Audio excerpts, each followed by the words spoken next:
Okay dear student, class 12-এর যারা third সেমিস্টারে পড়ছো, তোমাদের ভূগোলের প্রথম ইউনিট ভূগাঠনিক প্রক্রিয়া যেটা রয়েছে, প্রথমেই রয়েছে মহীসঞ্চরণ মতবাদ। ভূগাঠনিক অধ্যায়ে তোমাদের এটাই পড়তে হবে। এই মহীসঞ্চরণ মতবাদটা কি সেটা বা তার বিস্তারিত আজকের এই ভিডিওতে আমরা আলোচনা করছি। এই মহীসঞ্চরণ মতবাদটা কি? মহীসঞ্চরণ মতবাদ হচ্ছে এখন যে মহাদেশগুলোর অবস্থান তোমরা দেখছো, সাতটি মহাদেশের অবস্থান তোমরা দেখছো, এরা একসময় এক জায়গায় ছিল, একটা জায়গায় স্থলভাগ হিসাবে ছিল, আর পুরো পৃথিবীটাতে এক জায়গায় একটা জলভাগ ছিল আর স্থলভাগগুলো এক জায়গায় ছিল। তোমাদের যদি স্ক্রিনে দেখাই তাহলে তোমরা এটা যে দেখতে পাচ্ছ, এখন যে বর্তমান যেটা আমি লাল দাগ করে দিচ্ছি, এটা বর্তমান। আর আগে কি ছিল? এরকম এক জায়গায় সমস্ত স্থলভাগগুলো ছিল, আগে এরকম এক জায়গায় সমস্ত স্থলভাগগুলো ছিল। তাহলে এটা যে তোমরা দেখলে, এই যে পরপর পরপর মহাদেশগুলো একে অপর থেকে দূরে সরে গেছে, কন্টিনেন্টসগুলো, এই থিওরিটাকেই বলা হচ্ছে মহীসঞ্চরণ মতবাদ বা কন্টিনেন্টাল ডেপথ থিওরি। এটা নিয়ে আজকে তোমাদের জানতে হবে, এটাই প্রথম অধ্যায়ে তোমাদের জানতে হবে। এটা ভূগোলের খুব একটি গুরুত্বপূর্ণ আলোচিত বিষয়। এই ভূগাঠনিক প্রক্রিয়া যদি তোমরা, এই যে ভূমিভাগের গঠন তোমরা জানতে হলে এই তত্ত্ব দিয়ে অনেক কিছু ব্যাখ্যা করা সম্ভব। মহাদেশের উদ্ভব, মহাসাগরের উদ্ভব, বিভিন্ন দ্বীপপুঞ্জের উদ্ভব, এগুলো এই তত্ত্বের মাধ্যমে, এই তত্ত্ব থেকে পরবর্তীতে সমুদ্রবক্ষের বিস্তার বা বিভিন্ন পাত সংস্থান তত্ত্বের সূত্রপাত হয়েছে। তাই এই তত্ত্বটি খুবই গুরুত্বপূর্ণ। চলো আজকে এই তত্ত্বটির খুঁটিনাটি আমরা জেনে নিই। তাহলে মহীসঞ্চরণ মতবাদ কি? মহাদেশগুলি এক জায়গায় একটা সময় ছিল, সেটা সঞ্চরিত হচ্ছে, একে অপর থেকে সরে যাচ্ছে, আবার একটা সময়ে একসাথে হয়ে যাবে। এই যে থিওরিটাকে বলা হচ্ছে মহীসঞ্চরণ মতবাদ। আশা করি তোমাদের এই জিনিসটা জানা হয়ে গেল।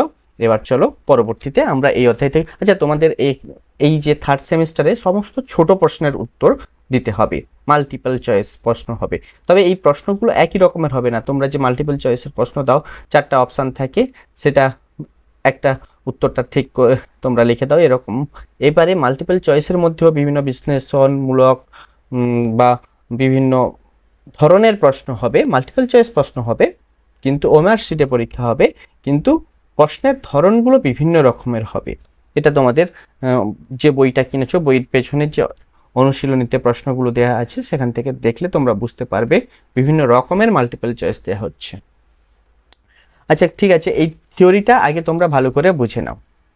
এই থিওরিটাকে যদি বলি মহীসঞ্চরণ তত্ত্বের প্রবক্তা কে, এখানে তোমাকে বলতে হবে অ্যালফ্রেড ওয়েগনার। অ্যালফ্রেড ওয়েগনার মহীসঞ্চরণ তত্ত্বের, ইনি একজন আবহাওয়াবিদ ছিলেন, জলবায়ুবিদ। অ্যালফ্রেড ওয়েগনার, পরবর্তীতে এই তত্ত্বটি পড়তে গেলে পড়ব। কিন্তু প্রথম এই তত্ত্বের সূত্রপাত কিভাবে হয়েছিল? প্রথম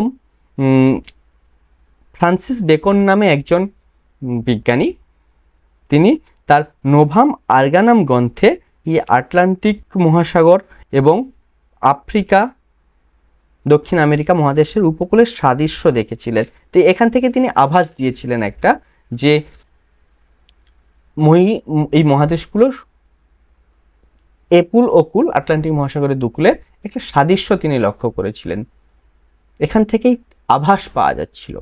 ইনি সম্পূর্ণ তত্ত্ব প্রকাশ করেননি, ইনি তত্ত্বের ব্যাখ্যাও দেননি, এখান থেকে সূত্রপাত।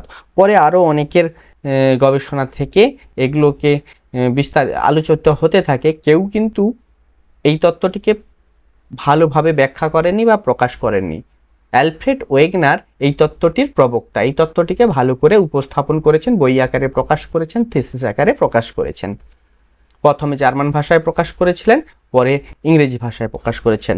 The origin of continents and ocean বইটির নাম ইংরেজিতে প্রকাশিত যেটা হয়েছিল, এটা কার লেখা? অ্যালফ্রেড ওয়েগনারের লেখা। প্রশ্ন আসতে পারে, দুটো প্রশ্ন বলে দিলাম।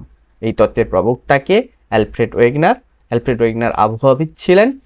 তার প্রথম বই, এই বইটি ছাপা হয়েছিল জার্মান ভাষাতে, পরে সেটাকে ইংরেজিতে প্রকাশিত করা হয়। বইটির নাম কি ছিল? The origin of continents and ocean.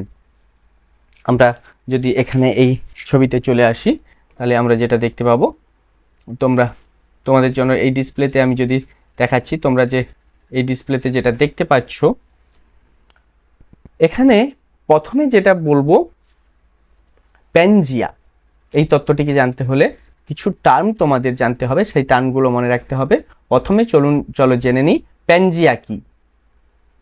আজ থেকে কয়েক কোটি বছর আগে একটি কয়েক কোটি বলতে কি তোমরা ধরতে পারো ৩৫ কোটি বছর আগে কি ছিল, অখণ্ড ভূমিরূপ, বৃহৎ অখণ্ড ভূমিরূপ, মানে খণ্ডিত হয়নি, বিভাগ হয়নি। তোমরা যদি ছবিতে দেখো, এই ছবিটার কথা বলছি, এখানে কিছুটা তোমরা ভাগ দেখতে পাচ্ছ, এরও অনেক আগে এই স্থলভাগগুলো একদম এক জায়গায় ছিল।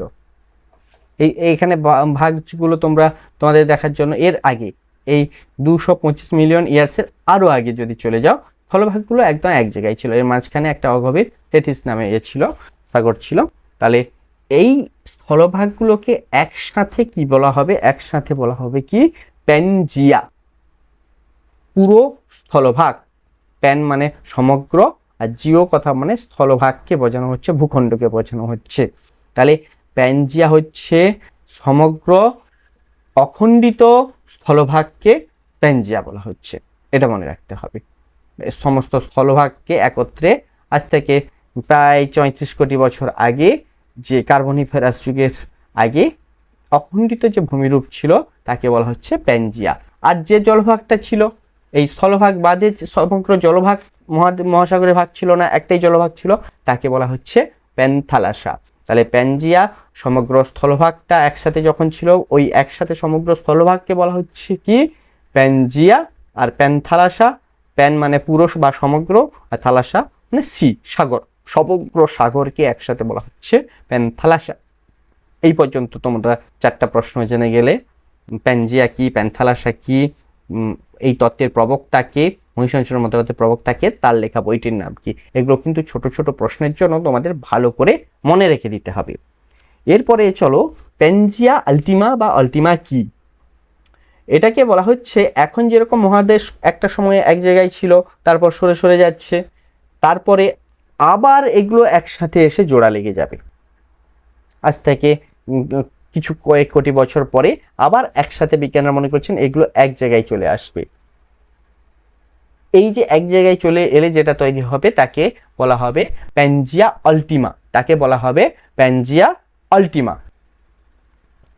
তাহলে এই যে তোমরা ছবিতে যদি ডিসপ্লেতে দেখো, এই যে পরপর এরকম ভাঙা হচ্ছে, এর মাঝখানে দুটো জিনিস বলি। এই প্যানজিয়া আলটিমা কি, এটা যে পরপর দূরে সরে গেছে আবার এক জায়গায় ভবিষ্যতে চলে আসবে, বিজ্ঞানীরা মনে করছেন তাকে বলছে প্যানজিয়া আলটিমা। তাহলে তোমরা মোটামুটি 5টা প্রশ্ন জেনে গেলে। এরপরে আরও দুটো টার্ম বলি। লরেশিয়া কি, গন্ডোয়ানা কি। তোমরা ছবিতে দেখো লরেশিয়া কি, লরেশিয়া হচ্ছে এই যে মহাদেশের উত্তর দিকের অংশটা, মহাদেশ ভুল বললাম, প্যানজিয়ার উত্তর দিকের অংশটা, দেখো এটাকে প্যানজিয়া বলেছিলাম, এই প্যানজিয়ার উত্তর দিকের যে অংশটা সেটাকে বলছে কি লরেশিয়া। তোমরা ভালো করে আরও দেখতে পারো, এই উত্তর দিকের অংশটাকে বলা হচ্ছে কি লরেশিয়া, আর দক্ষিণ দিকের অংশটাকে বলা হচ্ছে কি গন্ডোয়ানা। এই লরেশিয়াকে আবার কেউ কেউ আঙ্গারাল্যান্ড বলে। এখানে কি আছে, এখানে উত্তর আমেরিকা আছে, ইউরোপ আছে, এশিয়া আছে। তাহলে প্যানজিয়ার বিভাগের পরে প্যানজিয়ার উত্তর দিকের অংশটাকে সমগ্র উত্তর আমেরিকা, ইউরোপ, এশিয়ার ভূখণ্ড একসাথে, এটাকে বলা হচ্ছে কি লরেশিয়া বা আঙ্গারাল্যান্ড। আর নিচের দিকের অংশটাকে কি বলা হচ্ছে, নিচের দিকের অংশটাকে বলা হচ্ছে গন্ডোয়ানাল্যান্ড। এখানে কি আছে, দক্ষিণ আমেরিকা আছে, আফ্রিকা আছে, আন্টার্কটিকা আছে, অস্ট্রেলিয়া আছে, আর ভারত ভূখণ্ড আছে, এই যে ভারতীয় ভূখণ্ড আছে। তাহলে এই নিচের দক্ষিণ দিকের অংশটাকে বলা হচ্ছে কি গন্ডোয়ানাল্যান্ড। এই যে গন্ড কথাটি এসছে ভারতের যে মধ্যপ্রদেশের গন্ড উপজাতি রয়েছে তাদের নাম থেকে এই গন্ডোয়ানাল্যান্ড কথাটি নেওয়া হয়েছে, ও আদিম উপজাতি, এখান থেকে গন্ডোয়ানাল্যান্ড কথাটা নেওয়া হয়েছে।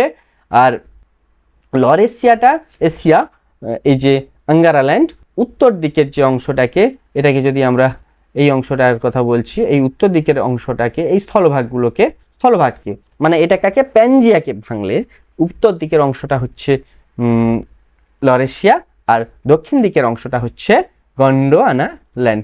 এই দক্ষিণ দিকের এই অংশগুলো হচ্ছে গন্ডোয়ানাল্যান্ড। এইটুকু ক্লিয়ার। তাহলে তোমরা অলরেডি 7টা প্রশ্ন জেনে গেলে। তোমাদের 7টা প্রশ্ন তোমরা লিখে নিতে পারো পরপর, বা তোমরা পরপর এই ভিডিওটি দেখতে দেখতে লিখে নেবে। এরপরে আরো কিছু এই তত্ত্বটি আমরা আলোচনা করে এগিয়ে নিয়ে যাব। এখন পর্যন্ত 7টা প্রশ্ন আমরা জানলাম।